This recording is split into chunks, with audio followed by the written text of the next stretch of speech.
ناظرین، ٹرمپ اس وقت سچویشن روم کے اندر میٹنگ کر رہے ہیں۔ سچویشن روم کی خاص اہمیت ہے جب بھی کسی ملک پر حملہ کرنا ہو یا بڑے اہم نیشنل سیکورٹی ایشو پر بات کرنی ہو تو پھر سچویشن روم کے اندر جب وہ پریزیڈنٹ جاتا ہے، تو اس وقت سچویشن روم کے اندر جو ہے وہ میٹنگ ہو رہی ہے۔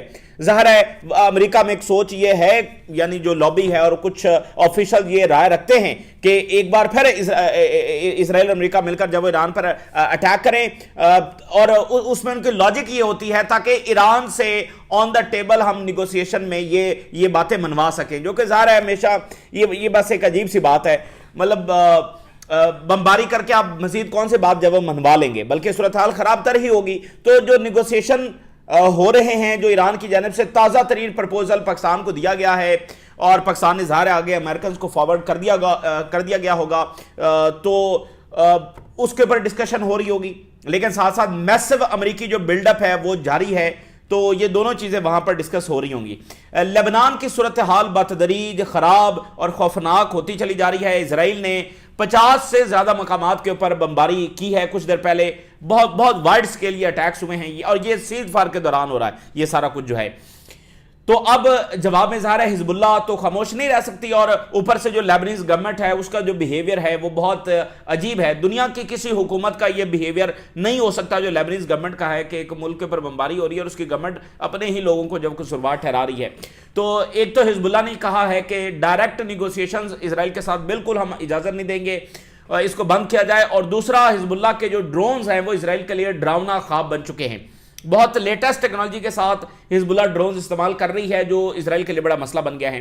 ابھی ایک ویڈیو بھی بہت وائرل ہو رہی ہے جس میں اسرائیلی فوجی جو ہیں وہ تھرو ہیلی کاپٹرز جو کیجویلٹیز ہیں ان کو ایویکویٹ کرنے کی کوشش کر رہے ہیں، تو بالکل ان کے اس اکٹ کے اوپر آ کر اور ہیلی کاپٹر کے بالکل قریب آ کر جب وہ ڈرون سٹرائک کر رہا ہے، تو بڑا مسئلہ ان کے لیے وہاں پر پیدا ہو چکا ہے۔ جیسے پہلے اسرائیلی میڈیا نے کنفرم کیا کہ 30 سے زیادہ کیجویلٹیز ہوئی ہیں پچھلے گھنٹوں کے اندر، سو اس طرح سے ان کو ہیوی پرائز ہے وہ پے کرنا پڑ رہی ہے، جس کا بہت زیادہ ریاکشن اسرائیل کے اندر سے آ رہا ہے۔ اچھا، ادھر ایران کے جو ٹینکرز ہیں وہ گزر رہے ہیں، امریکی بلاکڈ کے باوجود ایرانی ٹینکرز گزر رہے ہیں، کچھ ٹینکر ظاہر ہے پکڑے جا رہے ہیں، لیکن اوورآل ایرانی آئل جا رہا ہے، ایران کی سپلائی جا رہی ہے، اور اس کے ساتھ ساتھ جو دنیا میں آئل پرائسز ہیں وہ بڑھ رہی ہیں۔ گلوبل آئل سپلائی بہت برے طریقے سے متاثر ہو چکی ہے، چاہے وہ الیکٹرانکس ہو، چاہے وہ فرٹیلائزرز ہوں، چاہے وہ ٹیکنالوجیکل کمپنیز کے لیے جو گیس چاہیے، بہت ساری ڈائمنشنز کے اندر کرائسس جو وہ دنیا کے لیے اس وقت بڑھ رہا ہے۔ اور ایران نے انڈر گراؤنڈ جو میزائل فیسلٹیز ہیں اس کی ویڈیوز جاری کی ہیں اور بتایا ہے کہ ان کے پاس کتنے میزائلز موجود ہیں۔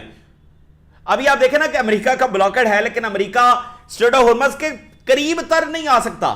وہ جو بحرین کے اندر انہوں نے 5th فلیٹ بنایا ہوا تھا، اس 5th فلیٹ کو امریکی نیوی ایکسس نہیں کر سکتی، جو دنیا کی سب سے طاقتور ترین نیوی ہے۔ سو اس میں کیا شک ہے کہ امریکہ کی نیوی دنیا کی سب سے طاقتور ترین نیوی ہے، لیکن اپنے ہیڈ کوارٹر کو جا کر وہ ایکسس نہیں کر سکتے۔ سو یہ فرق ہے اس جنگ میں کہ امریکہ ایک بڑی طاقت ہے، اس میں کوئی شک نہیں ہے، لیکن امریکہ جو ہے اس کی لیمٹس ہیں، جیسے ہر امپائر کی لیمٹس ہوتی ہیں، اس امپائر کی بھی لیمٹس ہیں جو اب برے طریقے سے ایکسپوز ہو چکی ہیں۔ اس لیے امریکہ اپنے اوور کانفیڈنس میں، اوور ایروگنس میں کچھ کرنے کی کوشش کرے گا تو کچھ حاصل نہیں کر سکے گا، شکست ہوگی۔ اور ایران امریکہ کی طاقت کو انڈر ایسٹیمیٹ کرتے ہوئے کچھ ان لاجیکل منوانا چاہے گا تو وہ نہیں منوا سکتا۔ سو دونوں کو ریشنلی بیہیو کرنا ہوگا۔ Iran definitely rationally already behave کر رہا ہے، اس لیے وہ جنگ نہیں چاہتا تھا، اور بہت بڑی کنسیشن وہ آلریڈی دینے کے لیے تیار تھا۔ سو امریکہ کو ریشنلی بیہیو کرنا ہوگا، دنیا کو ریشنلی بیہیو کرنا ہوگا، تبھی بات جب آگے بڑھے گی۔ اور اس تناظر میں سب سے بڑی ڈیولپمنٹ جب آپ کے سامنے، سب سے بڑی سٹیٹمنٹ، اس کے بعد فل سٹاپ، بات ختم، بس جرمن چانسلر جو ہیں ان کی سٹیٹمنٹ میں آپ کے سامنے رکھنے جا رہا ہوں، اور یہ بس سب باتوں کی ایک ہی بات ہے۔ Iranians are much stronger than we believed۔ دیکھیں ساری چیزیں الٹ پلٹ ہو گئی نا، گھمنڈ، طاقت، سارا کچھ فارغ ہو گیا۔ ایرانینز تو بہت طاقتور ہیں جتنا ہم نے سوچا تھا، نہیں، ایرانینز تو اس سے بہت طاقتور ہیں، جتنا ہم سمجھتے تھے ایرانین اس سے بہت سٹرونگ ثابت ہوئے ہیں۔ تو بس اتنی سی بات ہے، اس سے زیادہ کوئی دوسری بات ہے نہیں۔ وہ ایک ایروگنس کے ساتھ آئے تھے, اپنی طاقت کے اس گھمنڈ کے ساتھ آئے تھے کہ بھئی ہمارے سامنے کون ٹکے گا. مجھے بتائیے اسرائیل اور امریکہ کے سامنے کون ٹک سکا ہے؟ آج تک کوئی نہیں ٹک سکا ہے. بس اسی کے اوپر وہ آئے تھے. تو لیکن یہاں پر تو جنگ بیک فائر ہو گئی. تو جو وہ سوچ رہے تھے اس کا نتیجہ بالکل کچھ اور نکلا ہے. جس طرح سے ایرانین نے رسپونڈ کیا, جس طرح سے ایرانین سروائیو کر رہے ہیں, اور جرمن چانسلر نے کہا ہے کہ ہم سرپرائز ہو گئے ہیں کہ جس طرح سے ایرانینز نیگوسیشنز میں سکلفلی جو ہے وہ انگیج کر رہے ہیں. اس وقت اگر آپ دیکھیں تو امریکہ دنیا کی سب سے بڑی طاقت ہے دنیا میں, اس کا سب زیادہ انفلوئنس ہے. وہ ڈپلومیسی پڑھاتے ہیں, لیڈرشپ پڑھاتے ہیں. اس دور کی اکانومی, سیاست, کلچر, سب زیادہ اس کا اثر و رسوخ ہے امریکہ کا. ہر امپائر کا اپنے دور میں ہوتا ہے, اس کا کلچر کے اوپر, سماج کے اوپر, سوچ کے اوپر, سب چیزوں کے اوپر وقت کے امپائر کا جو اثر ہوتا ہے. تو ایرانینز تو کوئی امپائر نہیں ہے, کوئی بڑی طاقت نہیں ہے. لیکن آپ دیکھیں کہ ایرانینز کتنی سلجھی بات کریں گے. ایرانینز آپ کو نظر آئیں گے کہ یار کوئی ڈپلومیسی کر رہے ہیں. ادھر آپ دیکھ لیں کون ہے diplomat? Jared Kushner, Steve Witkoff. ان کا کوئی لینا دینا ہے ڈپلومیسی سے, عالمی سیاست سے؟ ایک ریئل سٹیٹ ہے اور دوسرا پتہ نہیں کیا ہے.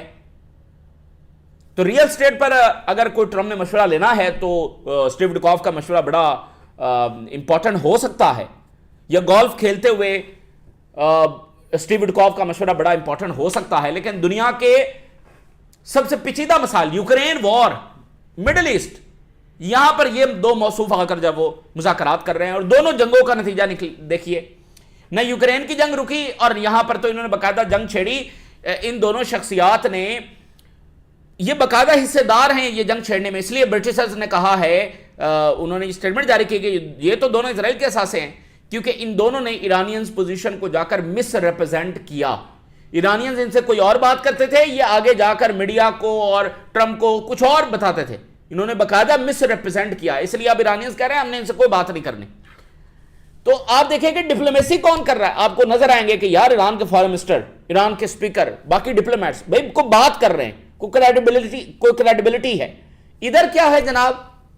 سو یہ صورتحال ہے. وہ کہہ رہے ہیں جس سکلفل انداز میں ایرانینز نیگوشیٹ کر رہے ہیں. اینڈ اب یہ سنیں جرمن چانسلر, مجھے سمجھ نہیں آ رہی کہ what is the American strategy for exiting the war. امریکہ کیسے اس جنگ سے ایگزٹ کرے گا, یہ ہماری سمجھ سے بالا تر ہے. یعنی وہ سارے کہہ رہے ہیں جنگ ختم کرو, جنگ ختم کرو, تو جرمن چانسلر کہہ رہے ہیں جنگ ختم کرو. تو یہ کون سی اسٹریٹجی ہے جس کی طرف تم جا رہے ہو؟ تمہارے پاس کوئی اسٹریٹجی نہیں ہے, تمہارے پاس کوئی ایگزٹ پلان ہی نہیں ہے. سو پھر انہوں نے کہا کہ مائنز جو ہے وہ بچھی ہوئی ہیں اسٹریٹ آف ہرمز کے اندر, ٹھیک ہے, تو ان کو کون جا کر نکالے گا. اور دوسرا, پوپ کی پھر سٹیٹمنٹ جب جاری ہوئی ہے, بڑی زبردست سٹیٹمنٹ ہے, ذرا سنیے.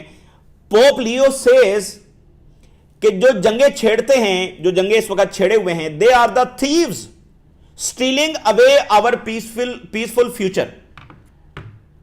جن طاقتوں نے اس وقت جنگیں چھیڑی ہوئی ہیں, اور ان طاقتوں کے بارے میں بتا چکے ہیں, یہ مٹھی بھر افراد ہیں جو دنیا کو رول کر رہے ہیں اور دنیا کو تباہی کی طرف دھکیل رہے ہیں. یہ غیر ضروری جنگیں جو چھیڑے, ان کا یہ جنہوں نے جنگیں چھیڑی ہوئی ہیں, یہ ہم سے ہمارا محفوظ مستقبل چھین رہے ہیں.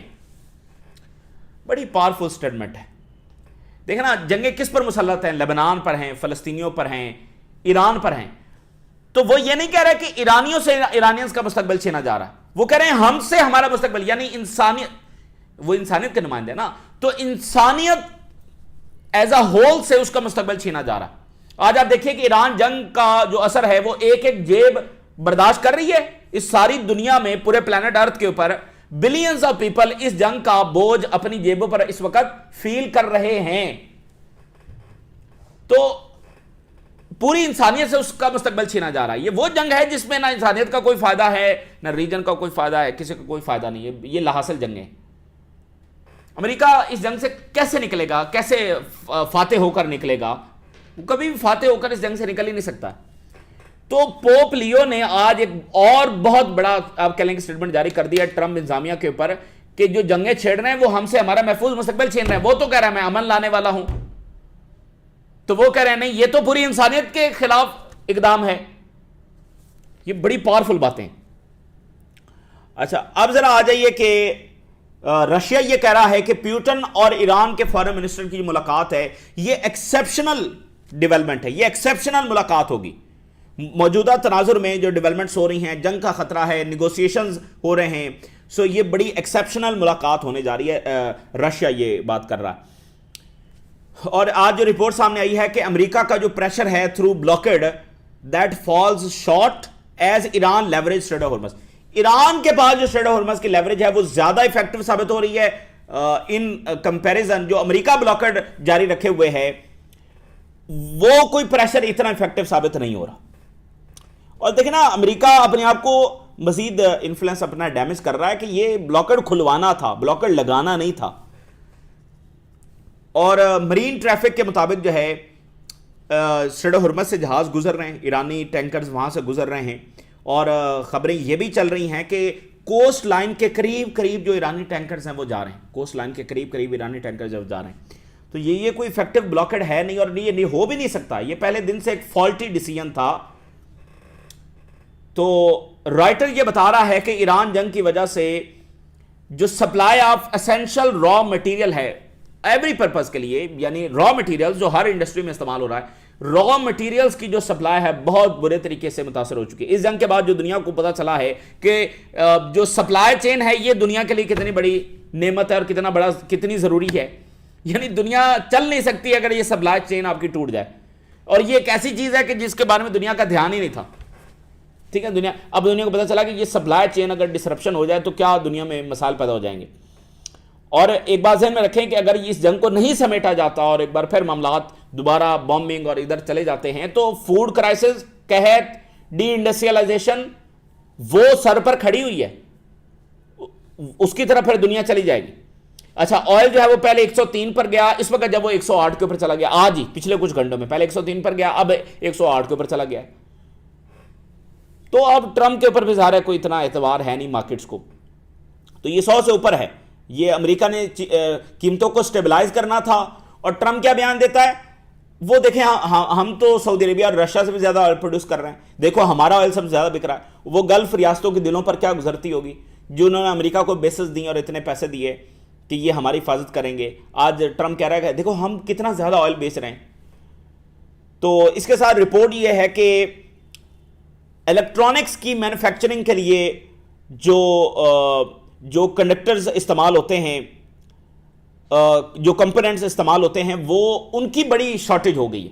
تو آل فارم آف جو الیکٹرانکس ہیں ان کی سپلائی بہت زیادہ متاثر ہونے جا رہی ہے اور ان کی پرائسز بہت اوپر جانے والی. ایک تو ان کی شارٹیج بھی ہوگی اور ان کی جو پرائسز ہیں وہ بہت اوپر, آلموسٹ 40% جو اوپر جانے والی. یہ پی سی بی ہے, یہ پرنٹڈ بورڈز ہیں, ٹھیک ہے نا, یہ آلموسٹ ہر ماڈرن ڈیوائس کے اندر ہوتے ہیں. تو ان کی سپلائی جو متاثر ہو چکی ہے. Printed circuit boards, P C B, printed circuit boards, یہ آلموسٹ ہر ماڈرن ڈیوائس کے اندر ہوتے ہیں. So nearly all modern electronic devices from smartphones and computers to advance A I server, سب کے اندر یہ استعمال ہوتے ہیں یہ سرکٹس. ان کی سپلائی جو متاثر, کیونکہ را مٹیریل نہیں آ رہا, پھر اس طرح سے پروڈکشن نہیں ہو رہی, لاجسٹک اوورآل ڈسرپشن. آپ کو پتا ہے یہ بڑی حساس سی مشینیں ہیں, اس میں ایک چیز بھی مسنگ ہو جائے تو وہ پورے کا پورا جو ڈیوائس ہے وہی فارغ ہو جاتا ہے.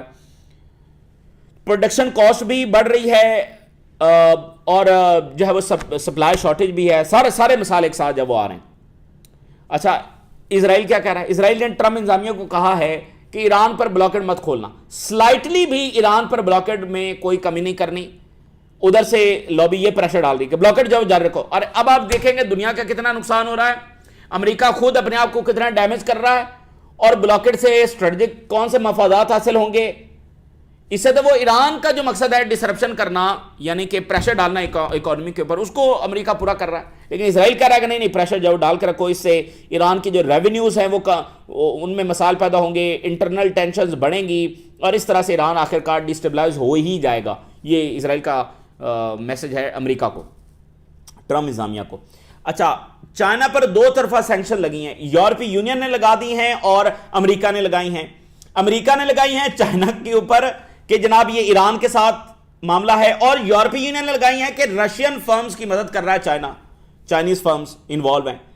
تو اب یہ بڑا مسئلہ پیدا ہو گیا کہ یورپی یونین کی بھی ایسکلیشن ہو رہی ہے اینڈ امریکہ کی بھی ہو رہی ہے. چائنا کنڈیمز یورپی یونین